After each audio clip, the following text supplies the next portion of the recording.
Bonjour à tous et à tous. Bienvenue à ce webinaire. Mon nom est Nadia Derry et je suis la coordonnatrice de la plateforme de formation en entrepreneuriat agricole de l'Université Laval. La plateforme a comme mission d'accompagner les producteurs et les productrices agricoles dans le développement de leurs compétences entrepreneuriales. C'est donc la raison pour laquelle l'étude Entrepreneuriat en mouvement, compétences et réussites dans un monde changeant, publiée l'automne dernier par la Banque de développement du Canada, a vraiment attiré mon attention. Cette recherche, bien entendu, n'a pas été menée spécifiquement dans le domaine agricole, mais les résultats qui en découlent s'appliquent parfaitement à notre réalité. Peu importe le secteur d'activité, que ce soit agricole, commercial ou industriel, le constat est le même. Les entrepreneurs doivent constamment s'adapter à leur environnement d'affaires. Et on l'a connu et on le connaît encore dans notre monde agricole là, depuis les dernières années. Le développement de certaines compétences devient donc un incontournable. Aujourd'hui, eh bien, nous sommes heureux que l'auteur de cette étude ait accepté notre invitation pour présenter ce webinaire. Il s'agit de Mme Isabelle Bouchard, qui a fait ses études en économie. Depuis son arrivée à la BDC, son focus est vraiment plus spécifique à l'entrepreneuriat, tout spécifiquement aux petites et aux moyennes entreprises. D'ailleurs, le département de recherche d'économie, dont elle fait partie, s'intéresse aux facteurs d'environnement des entreprises, environnement d'affaires et d'économie globale, ainsi que les tendances qui affectent justement ces entreprises. L'objectif est d'aider les entrepreneurs à mieux naviguer parmi tous ces changements. Pour sa part, Mme Bouchard, elle, s'est spécialisée en microéconomie, c'est-à-dire qu'elle regarde ce qui se passe à l'intérieur de l'entreprise. Alors, sans plus tarder, je cède la parole à Isabelle Bouchard, conseillère principale à la BDC. Donc, pour mettre en contexte, au fait, là, cette étude qui est sur les compétences pour réussir dans un monde en changement, elle vient d'une collaboration avec l'Université de Montréal, car l'université ouvrait un centre pour aider les entrepreneurs, puis ils cherchaient à répondre à ces questions-là pour développer leur programme de formation des entrepreneurs. Donc, on sait que l'environnement d'affaires a beaucoup changé dans les dernières années, mais les études qui portent sur les compétences entrepreneuriales datent d'il y a plusieurs années, puis notre réalité d'affaires a beaucoup changé. Et donc, l'université, puis BDC, cherchait à comprendre là, aujourd'hui, avec tous les changements qu'on a vécus depuis les dernières années, avec les technologies qui sont rentrées en compte, qu'est-ce qu'un entrepreneur a vraiment besoin pour réussir? Donc, ma présentation va être en trois parties. Premièrement, je veux mettre en contexte là, pourquoi c'est important de comprendre le besoin de compétences et le défi que l'entrepreneur vit aujourd'hui. Dans la deuxième partie, je vais vous présenter qu'est-ce qu'on a trouvé dans l'étude. Donc, c'est quoi les compétences clés pour réussir en tant qu'entrepreneur. Puis dans la troisième partie, on va regarder c'est quoi les moyens d'aller chercher ces compétences. Donc, le défi de l'entrepreneuriat. Je vous apprends rien en vous disant qu'être entrepreneur comporte plein de défis. Nous, au quotidien, quand on parle aux entrepreneurs, quand on aide les entrepreneurs à avoir du financement ou des conseils pour leur croissance, écoute, c'est un gros challenge à plein de niveaux. Puis, qu'est-ce qu'on s'est rendu compte, c'est dans les dernières années, ce challenge-là s'est amplifié. Il s'est amplifié notamment en cause que l'environnement économique est devenu plus incertain.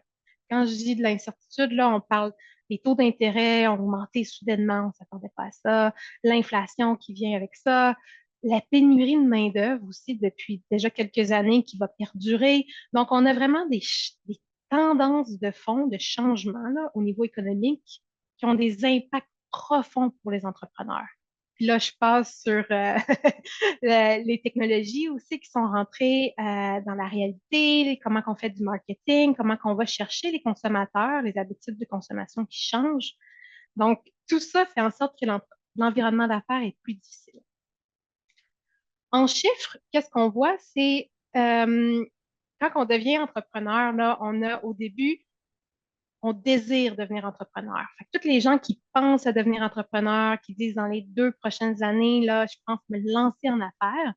Donc, on voit qu'il y a 140 personnes sur 100. Ça a diminué, au fait, dans les dernières années parce que, comme je le mentionne, l'environnement d'affaires est plus incertain, puis c'est plus facile d'aller chercher un emploi dans une entreprise que de décider de prendre le risque de se lancer en affaires. Donc, ça, c'est les gens qui veulent se lancer en affaires. Puis après ça, on a la réalité de ceux qui se lancent vraiment, qui font le saut. Puis c'est à peu près 1% de ceux qui veulent devenir entrepreneurs qui vont se lancer en affaires. Donc ici, on voit là on voit un gros gap entre le désir et la réalité de faire le saut en entrepreneuriat. Ici aussi, ça inclut tout le reprenariat, ça inclut tous les gens que leur statut, le statut d'employé, là, ils vont devenir des travailleurs autonomes avec salariés ou non. Aussi, qu'est-ce qu'on voit? C'est qu'un coup qu'on est devenu entrepreneur, le challenge ne s'arrête pas là. On sait qu'après 5 ans, il y a un tiers des compagnies souvent qui ne vont pas survivre, puis après 15 ans, il y en a 2 sur 3 qui ne vont pas survivre. Donc, il y a vraiment là, des gros challenges au niveau de la survie des entrepreneurs. Nous, on les assiste, on parle beaucoup, on fait de la recherche spécifiquement sur l'entrepreneuriat. Et qu'est-ce qu'on voit? C'est que réussir en entrepreneuriat demande de posséder les bonnes compétences. Premièrement, pour la personne qui veut faire le saut en entrepreneuriat, elle va juste pouvoir faire le saut si elle se sent équipée à pouvoir réussir là-dedans. Déjà que c'est risqué, là, il faut qu'elle aille tout ce qu'il faut pour réussir. Et pour des entrepreneurs qui sont en affaires, au fait, à la réalité changeante, mais aussi le stade de croissance de l'entreprise va demander que l'entrepreneur continue à se former continuellement pour aller chercher des compétences qu'il a besoin aux différents stages de croissance de sa compagnie. Par exemple, quand un entrepreneur commence, il n'y a pas nécessairement il n'y a pas nécessairement des employés, pardon, à sa charge. Puis là, l'entreprise grossit, il commence à engager des gens, puis avec ça, il faut aller chercher des compétences, comment gérer les gens, comment gérer les évaluations de ses employés, comment devenir un bon leader, comment apprendre à communiquer. Et donc, le besoin de compétences ne s'arrête pas, c'est continuel, ça s'adapte selon vos besoins puis où vous êtes rendu en tant qu'entrepreneur. Donc, on passe à l'étude. Le but de l'étude était de comprendre, bon, aujourd'hui, on a une nouvelle réalité. Dans cette nouvelle réalité-là, qu'est-ce que nos entrepreneurs ont besoin comme compétences? Puis là, il y avait 2 aspects à cette question-là. Premièrement, la première, les compétences qu'on acquiert, est-ce qu'elles sont liées au succès de notre entreprise? Donc, quelles compétences qu'il nous faut pour réussir? Ça, c'était notre première question de recherche. La deuxième question de recherche, c'était à travers les stages de croissance de l'entreprise, comment le besoin de compétences évolue. Dans ma présentation, je vais le présenter en 2 phases. La première phase, je vais vous montrer en général pour l'entrepreneur, un entrepreneur qui réussit, qui a un taux de succès ou de rendement élevé, qu'on va appeler, versus les autres entrepreneurs. C'est quoi la différence? Puis après ça, on va regarder à travers les stages de croissance. L'étude a été faite, bon, ça, c'est les étapes techniques de comment on a réalisé l'étude. Mais en gros, qu'est-ce qu'on a fait? On a regardé toutes les recherches qui se sont faites au niveau de l'entrepreneuriat. On a réussi à regrouper 36 compétences entrepreneuriales. Avec ces 36 compétences-là, on a fait des entrevues avec des coachs d'entrepreneurs pour valider qu'on avait les bonnes compétences. Ensuite, on a envoyé un sondage auprès de 1250 propriétaires d'entreprises, puis on leur a demandé, selon le stage de croissance dans lequel ils étaient, quelles compétences étaient les plus importantes. Donc, d'évaluer les compétences comme ça. Ensuite, on a fait des analyses factorielles exploratoires qui nous permettent de regrouper ces compétences-là dans des groupes de compétences. Puis enfin, avec notre échantillon, on a identifié les entrepreneurs qui avaient des rendements élevés. Des rendements élevés, c'est défini par la croissance annuelle de l'entreprise, la croissance relativement à ses pairs dans le même secteur d'activité, puis troisièmement, avec la rentabilité. Ça veut dire que si une entreprise n'est pas en croissance, mais qu'elle est très rentable, elle va être quand même associée à un rendement élevé. Donc, c'est pour prendre en compte différentes réalités entrepreneuriales. Donc, suite à l'analyse factorielle qu'on a faite, on a réussi à regrouper les 36 compétences en 4 blocs de compétences. C'est ce qu'on va appeler notre fondation de compétences entrepreneuriales. Dans notre premier bloc, on retrouve ce qu'on appelle la ténacité et les compétences relationnelles. Quand on parle de ténacité, là, c'est défini comme étant la passion et la persévérance. Ça, c'est quelque chose qu'on retrouve vraiment beaucoup chez l'entrepreneur. En anglais, on appelle ça le grit. Ça permet à quelqu'un de surmonter des difficultés ou des obstacles et d'être résilient à travers les problèmes. On trouve également qu'est-ce qui est des compétences relationnelles. Là, on parle de gérer les relations avec les autres, de négocier, de toutes les compétences c'est toutes des compétences, en fait, qu'on va appeler soft, des compétences non techniques dans ce groupe-ci. Le deuxième groupe qu'on retrouve, c'est les compétences en marketing et en finance. Donc là, on parle de stratégie de publicité, de marketing, d'études de marché, de gestion de présence en ligne, de budget, qui vont être, c'est un groupe de compétences techniques. Ensuite, on retrouve le leadership et les relations humaines. Ça, on parle de tout ce qui est de relations avec les employés, donc du leadership, la motivation des autres, délégation, gestion du rendement, les formations, donc tout ce qui est lié à des employés qu'on gère. Et enfin, dans le dernier groupe, on va trouver les compétences d'administration opérationnelle.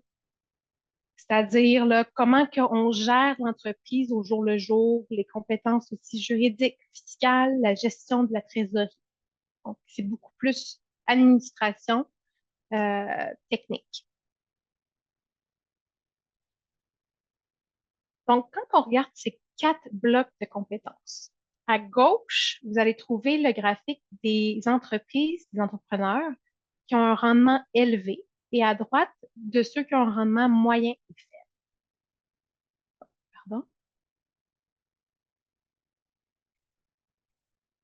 La première grosse différence qu'on voit là, pas la première grosse différence, pardon, la première chose qu'on a pu observer, c'est en rouge, on voit que la ténacité et les compétences relationnelles sont le plus important dans les 2 groupes. Ça, qu'est-ce que ça veut dire? C'est que si vous êtes un entrepreneur, vous avez absolument besoin de compétences, de ténacité et compétences relationnelles. Si vous aviez une seule compétence à développer, là, ça serait vraiment celle-là, si vous deviez juste en choisir un. Qu'est-ce que ça veut dire? C'est que l'entrepreneur, au fait, dans sa nature même, il a besoin d'être extrêmement résilient, d'être capable de s'adapter aux réalités qui changent constamment, de trouver des solutions, euh, de développer aussi des relations avec les autres, avec ses fournisseurs, avec ses clients. Euh, et c'est vraiment ça le core là, que l'entrepreneur doit avoir absolument. Quand on parle de ténacité aussi, là, il faut comprendre que bon, c'est une compétence non technique. Ça veut dire que c'est bon, comment que la personne gère son stress, comment que la personne trouve des solutions. Puis souvent, là, il y a quelques années, ça disait que les entrepreneurs avaient ça inné, ou c'était une compétence avec laquelle un entrepreneur naissait. Tu venais au monde avec la ténacité. Et qu'est-ce qu'on s'est rendu compte dans les dernières années avec les études en psychologie, au fait, c'est que la ténacité, ça se développe. C'est qu'on peut, au cours de sa vie, augmenter sa ténacité. Puis il y a différentes manières de le faire. Ici, j'ai quelques exemples, là, mais d'avoir une mentalité qui est axée sur le développement. Par exemple, de voir chacun des obstacles comme une occasion d'apprentissage.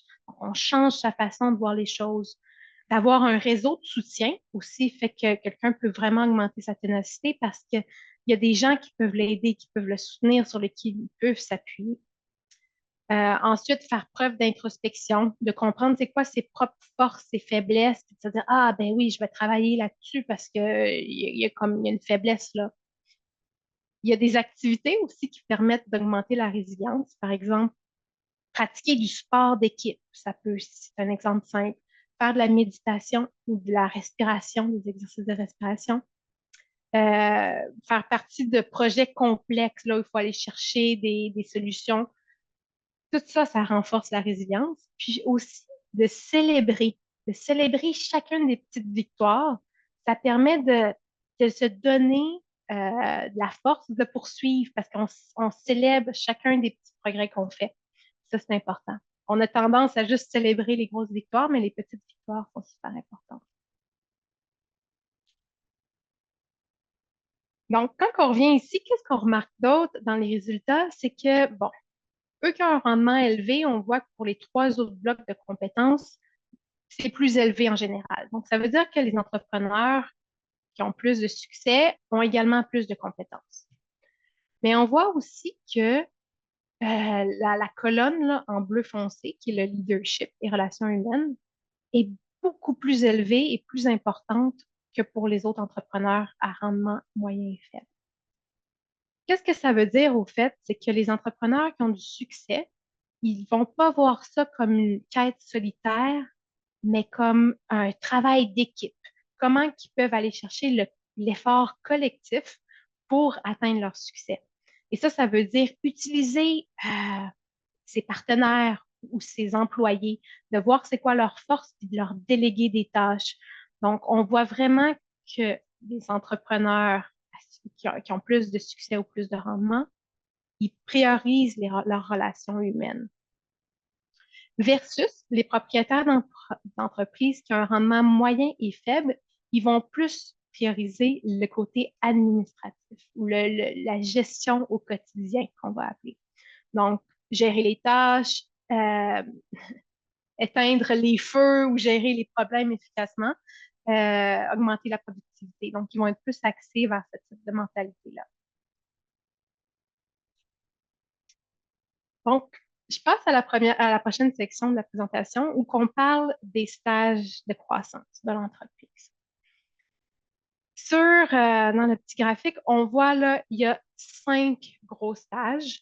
Il y a le start-up quand on commence l'entreprise.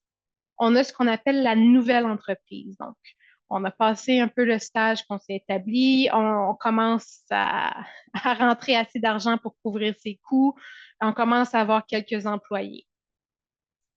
Ensuite, on arrive dans une entreprise établie. Là, c'est-à-dire que, bon, on a des employés, on a quelques systèmes en place pour gérer les gens, pour gérer la structure.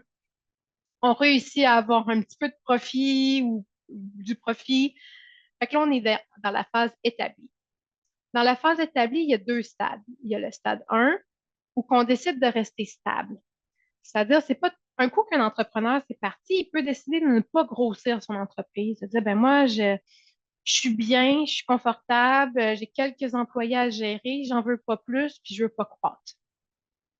Il y en a d'autres entrepreneurs qui vont dire, ben moi, ça c'est le deuxième choix là, qu'on peut avoir. Ces entrepreneurs-là vont être intéressés à croître. C'est-à-dire, moi, je vais aller chercher d'autres marchés, je vais faire d'autres produits, je vais aller à l'international ou peu importe. Donc, ils veulent croître.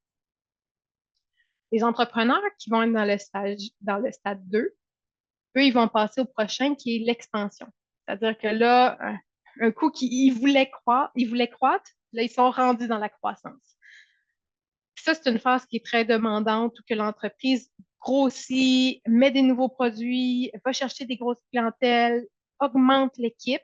Souvent, ça va y avoir une augmentation de la demande qui vient avec ça. Donc, augmente l'équipe, des structures, des managers en place pour aider à gérer, parce que là, il y a des plus grosses équipes. Et enfin, la dernière phase, on va l'appeler maturité. C'est-à-dire qu'on a passé la croissance, c'est-à-dire c'est une phase là où il y a beaucoup, beaucoup de demandes sur l'entreprise, puis on est rendu à un niveau que l'entreprise est très grand, beaucoup de clients, mais c'est stable, c'est bien établi, il y a toute une structure de gestion à l'intérieur qui est bien faite, il y a beaucoup d'employés. Donc, je vous présente les stages de croissance pour vous aider un peu à comprendre vous êtes rendu où, puis vous en allez. Puis ben, pour qu'on comprenne dans chaque stage, c'est quoi qu'on a besoin puis comment ça évolue.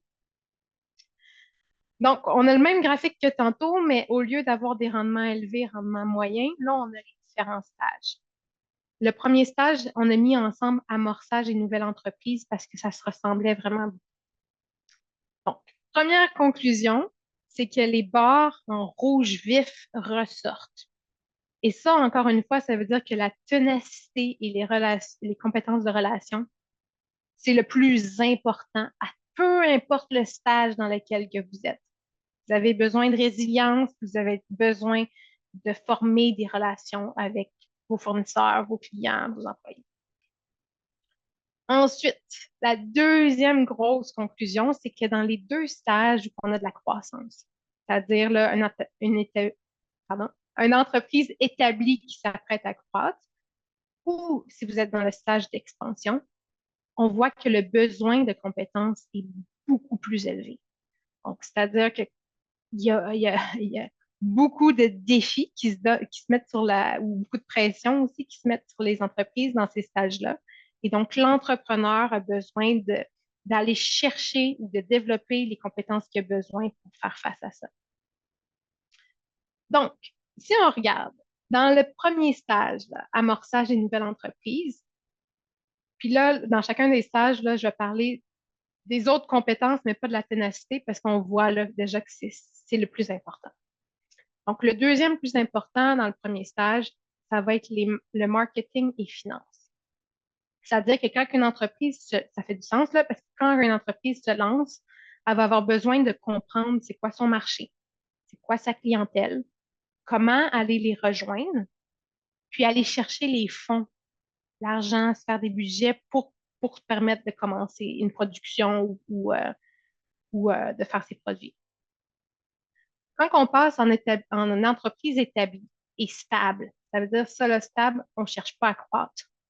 Donc, marketing, finance, c'est pas très important parce que l'entreprise ne cherche pas à croître sa clientèle ou à avoir plus d'argent pour croître. Leadership, c'est moyennement important parce que souvent, ça va être des entreprises qui ont juste quelques employés.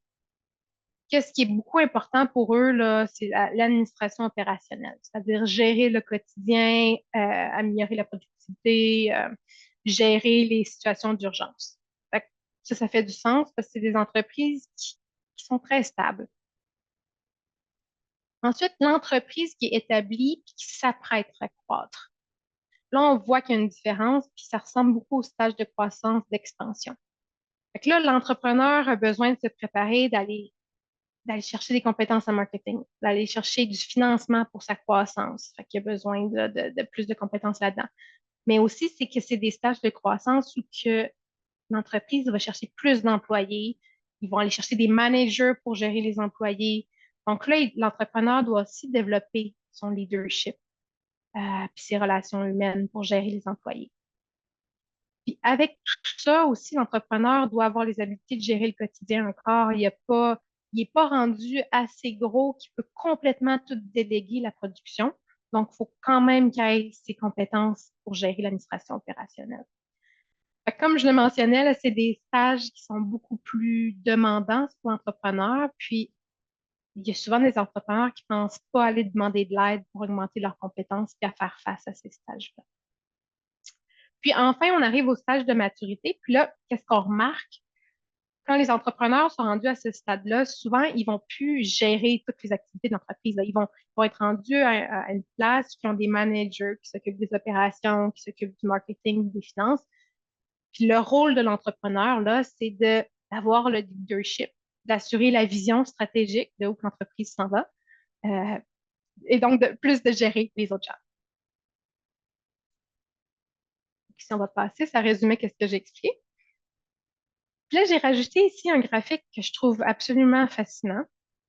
En rouge, la ligne rouge, c'est la capacité d'exécution de l'entrepreneur, c'est-à-dire combien de tâches que l'entrepreneur doit faire. Qu'est-ce qu'on voit là, c'est qu'au début de la startup, c'est une échelle de 10. On voit que l'entrepreneur doit tout faire quasiment. Puis un coup que l'entreprise là, devient établie, là, il en fait un petit peu moins, mais encore beaucoup.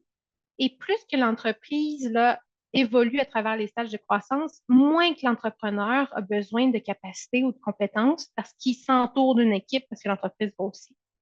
Mais on voit que dans les premiers stages, c'est vraiment l'entrepreneur qui fait tout. Puis en opposé, dans la ligne bleu vif puis bleu foncé, on voit que le besoin de déléguer et d'avoir du leadership, il va augmenter. T'sais, au début, il n'y en a pas beaucoup parce qu'il n'y a pas d'employés. C'est l'entrepreneur qui fait tout. Il y a quelques employés qui rentrent, puis là, on voit qu'il y a quand même une grosse courbe là, au niveau du leadership, d'apprendre à leader des gens, c'est quelque chose. Et là, plus que l'entreprise continue, il y en a plus besoin, puis après ça diminue un petit peu. Puis ça, qu'est-ce que ça veut dire, là? C'est que pour avoir du succès à travers les phases de croissance, un entrepreneur doit apprendre non seulement à déléguer, à bien déléguer, c'est-à-dire comment que tu le fais pour t'assurer que tes employés font bien leur travail que tu leur donnes à faire, puis aussi avoir du leadership, à inspirer les gens, à transmettre ta vision. Puis il y a beaucoup d'entrepreneurs qui vont avoir, qu'on voit là, nous, quand on les coach, qui ont de la misère à laisser aller. C'est leur bébé, là, finalement, là, l'entreprise qui part, ils ont tout mis là-dedans, puis de laisser aller des tâches, ou de dire, ah, OK, c'est quelqu'un d'autre qui va s'en occuper maintenant, ça peut demander beaucoup d'un entrepreneur. Puis il y a aussi ça s'apprend à se faire. On parle encore une fois là, d'une compétence non technique, c'est du soft skills. Puis c'est des choses que nous, on a des programmes de coaching pour apprendre aux entrepreneurs, mais comment que tu gères tes autres, comment que tu deals avec tes managers, comment que tu délègues, comment que tu laisses aller des tâches puis que tu le fais bien. C'est un gros défi pour les entrepreneurs. Donc, on passe à la troisième section. Donc, un coup on comprend mieux c'est quoi le besoin de compétences qu'un entrepreneur a besoin, mais comment, comment qu'on va chercher ces compétences-là, puis où qu'il y a des gaps. La première chose qu'on a voulu regarder, c'était entre un propriétaire à rendement élevé, en rouge, ici, puis les nouveaux entrepreneurs. Nouveaux entrepreneurs, c'est-à-dire qu'ils sont devenus entrepreneurs il y a moins de 2 ans. Puis là, on voulait regarder là, pour chacun des groupes, c'était quoi leur score, c'était quoi j'ai oublié le mot en français, là, mais combien de points qu'il y avait pour chacun des blocs de compétences pour voir c'était où les gaps. Qu'est-ce qu'on s'est rendu compte, là, c'est qu'un des plus gros gaps se trouvait ici, au niveau du leadership et relations humaines. Et sous ce que je viens de vous présenter, au fait, là, entre un nouvel entrepreneur puis un entrepreneur qui fait ça depuis plusieurs années puis qui a un taux de rendement élevé, c'est vraiment normal au fait que le jeune entrepreneur, il n'a pas encore appris comment leader une équipe, comment développer ses relations humaines, parce que le besoin, il n'est pas encore là. Probablement que dans quelques années, un coup qui va avoir décidé de croître son entreprise, c'est là qu'il va avoir besoin d'aller chercher ces compétences-là. Donc, c'est ça c'est une des majeures conclusions qu'on a vues là, à travers les gaps. Ensuite, on a demandé aux entrepreneurs c'était quoi les compétences qu'ils voulaient améliorer en ordre d'importance. Qu'est-ce qui nous a vraiment surpris, là, c'est que les propriétaires d'entreprise et les nouveaux entrepreneurs de moins de 2 ans, les deux, c'était la gestion du stress et de la charge psychologique. Ça, c'est une tendance qu'on voit là, au niveau entrepreneurial depuis quelques années avec les changements au niveau là, de l'environnement d'affaires, avec tous les changements technologiques, avec la pénurie de main-d'œuvre, avec l'incertitude économique, chaîne d'approvisionnement, il y a beaucoup, beaucoup de stress chez l'entrepreneur. Au début, c'est un sujet tabou, puis nous, en tant que banque, de parler de la gestion du stress chez l'entrepreneur, on ne savait pas trop comment se positionner, puis à un moment donné, on s'est rendu compte au fait que les entrepreneurs avaient vraiment besoin qu'on en parle, qu'on le démystifie, c'est-à-dire que c'est normal d'avoir du stress, puis c'est normal d'aller chercher des outils pour gérer ce stress-là, d'en parler. Puis on a même mis en place là, des programmes pour aider les entrepreneurs à avoir accès à de la thérapie ou avoir accès à des outils, avoir des groupes, des tables rondes qu'on peut parler avec d'autres entrepreneurs dans le même secteur.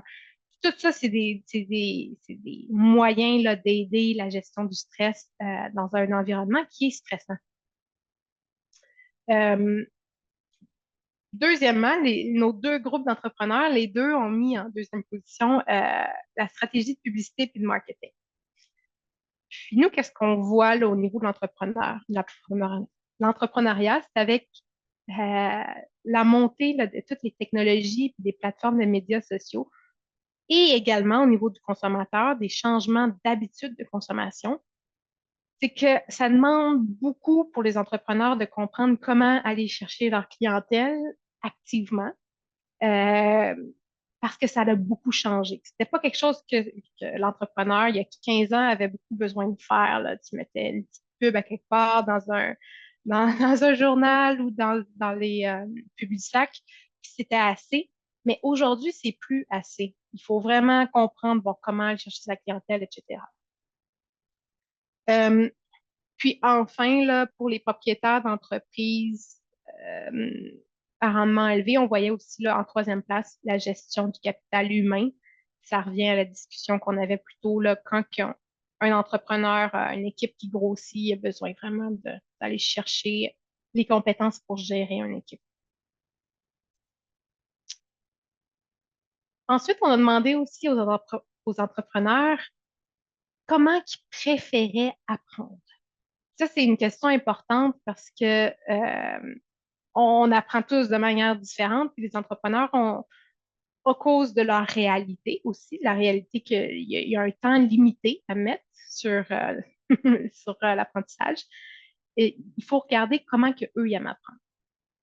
Qu'est-ce qu'on a vu? C'est que 38%, qu'est-ce qu'ils préféraient, c'était de parler avec leur père, avec des gens dans le même domaine d'activité qu'eux, qui comprenaient leur réalité, puis qui peuvent ils peuvent s'échanger des trucs ou leurs défis ou leurs challenges, qu'est-ce qu'ils vivent avec des gens qui comprennent leur réalité. Aussi, on voyait en deuxième position, c'est avoir du coaching ou du mentorat, ça aidait vraiment beaucoup, là, de parler à quelqu'un qui a de l'expérience, qui peut les guider à travers ce qu'ils vivent. Puis enfin, des ateliers, des séminaires, là, des formations de courte durée qui leur donnent des outils techniques, c'était aussi beaucoup apprécié. Fait que nous, on a une division qui font spécifiquement du service conseil pour les entrepreneurs. Puis qu'est-ce qu'on voit? Pour développer les compétences, on a 5 grosses stratégies. Premièrement, c'est de trouver une personne qui peut offrir du mentorat et du coaching. Ce qui est idéal, c'est une personne qui comprend le domaine dans lequel vous êtes, qui peut vraiment vous donner des solutions ou des idées qui répondent aux besoins de votre domaine ou de votre réalité. Puis aussi, c'est très bon, là, comme je le mentionnais plus tôt, pour aider à gérer le stress. Parce que quand il y a quelqu'un qui est là, qui vous soutient, que vous avez l'impression que vous pouvez appeler quelqu'un si vous en avez besoin, ben, ça aide à diminuer aussi le stress sur vous. Deuxièmement, vous voyez, se joindre à une communauté d'apprentissage ou la créer. Puis ça revient à ce que je mentionnais là, dans la slide précédente, c'est que les entrepreneurs aiment ça parler à des gens dans le même domaine qu'eux parce que ça leur donne là, vraiment une compréhension de eux, qu'est-ce qu'ils vivent dans leur domaine. Là. Il y a beaucoup de gens du secteur agricole, par exemple, qui ont des réalités complètement différentes de quelqu'un qui est dans le commercial. Ensuite, de suivre un cours, une formation, comme je le mentionnais plus tôt, là, d'aller chercher des compétences qu'on n'a pas, de dire, ah ben moi, je vais faire un cours sur le leadership, d'apprendre comment devenir un bon leader, puis c'est comment que ça fonctionne, c'est quoi les styles de gestion, comment je communique aux gens, à mes employés. Il y a des séminaires, des cours de week-end, tu sais, de trouver la formule qui fonctionne pour vous, des cours à distance ou fait qu'il y a toutes sortes d'offres maintenant pour ça. Ensuite, il y a faire des lectures. Puis là, j'aurais dû mettre des lectures ou des podcasts. Tu sais, d'aller chercher des gens qui vous inspirent ou des livres qui vous inspirent, qui donnent des outils, qui vous motivent à continuer. Puis, enfin, c'est de prendre soin de vous. Parce qu'à la fin de la journée, pour prendre soin de l'entreprise, pour prendre soin des gens que vous lidez, vous avez besoin, vous, d'être solide et d'avoir pris soin de vous en premier.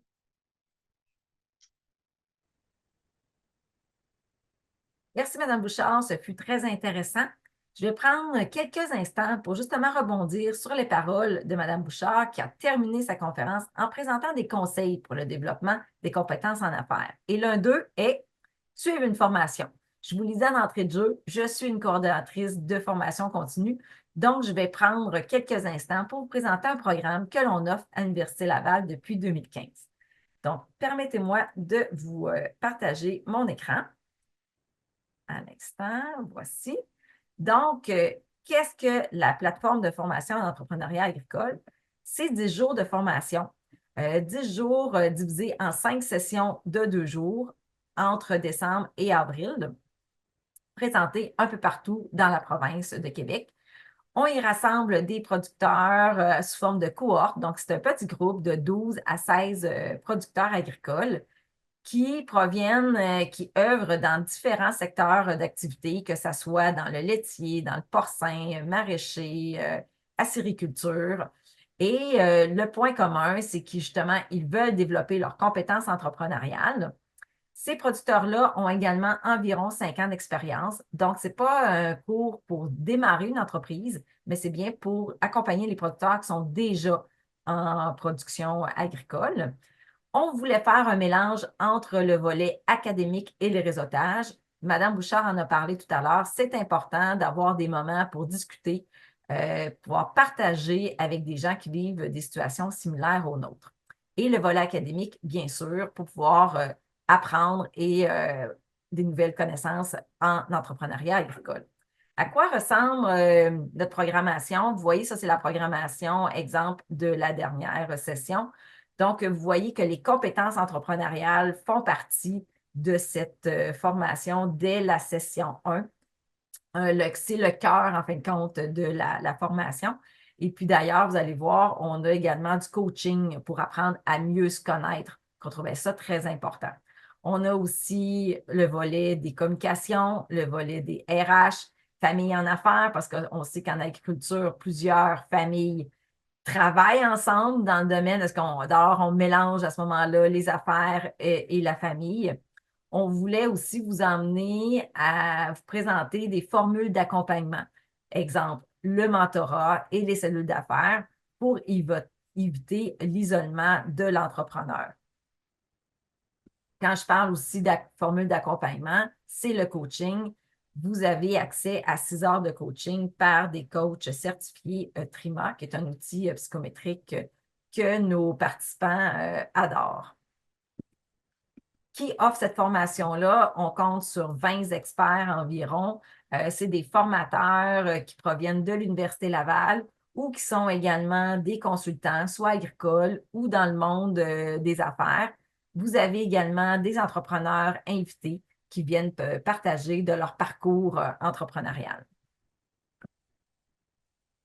Les formations, bien, vous avez des fois des contextes un petit peu plus théoriques, comme on voit la première photo à l'avant, mais vous avez aussi beaucoup de mise en situation. On prend des cas qui sont de vos propres cas d'entreprise que vous pouvez discuter avec vos confrères et vos consoeurs. On fait aussi des jeux pour que ce soit un petit peu plus ludique comme apprentissage. Donc, il y a 8 cohortes et ce qui représente 104 diplômés. Si vous avez des questions à sujet de cette formation-là, il me fera plaisir d'y répondre. Vous avez seulement qu'à rentrer en contact avec moi aux coordonnées que vous voyez à l'écran.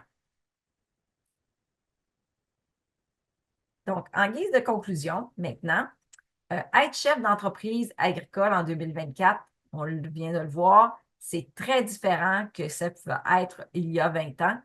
La conjoncture n'est plus la même. Les défis que vous rencontrez sont différents. On vous a parlé de coffre à outils. Donc, il est nécessaire pour faire face à ces nouvelles réalités-là de peut-être mettre une mise à jour de notre coffre à outils. Cette conférence nous a permis de mieux cibler les compétences les plus importantes dans le monde des affaires. Je vous invite donc à prendre connaissance de l'étude. Le lien est déposé sur notre site Internet. Je vous remercie de votre présence et je vous souhaite une excellente fin de journée.